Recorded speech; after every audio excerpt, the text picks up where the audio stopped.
Welcome to this devotional with Pastor Steve.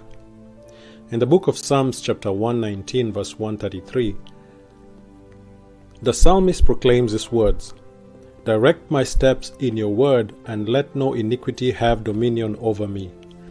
This verse speaks to the importance of having God's word as a guide for our lives, so that we are not overcome by sin and temptation. The Hebrew word for iniquity that's used here can be interpreted as referring to anything that God has forbidden. By seeking the truth of God's word and letting it direct our lives, we are less likely to fall into wrongdoings and sin. The psalmist's plea holds true even in today's world where information is so readily available. We must be careful to read and study the Bible and allow it to shape our thoughts, decisions, and behaviors. An example of this in practice can be seen in the story of Jonah.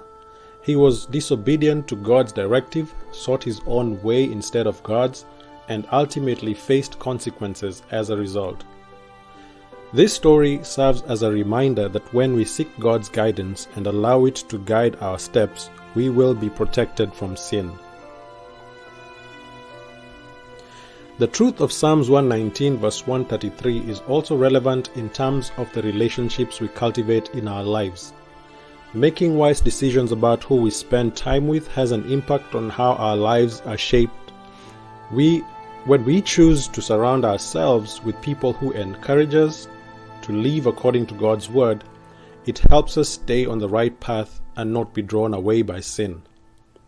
Ultimately, this verse is a reminder that although life can be unpredictable and full of challenges, the Lord will always provide a way out if we allow His word to guide us.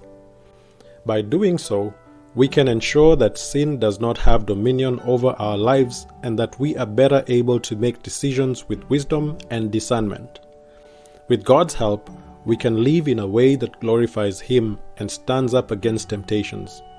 As Christians, it is our responsibility to let God's word be a lamp unto our feet, so that we may live in obedience to Him and escape the power of sin. Thank you for watching, and you're welcome to follow me on www.prsteve.com. That's www.pastorsteve.com. Thank you, and God bless you.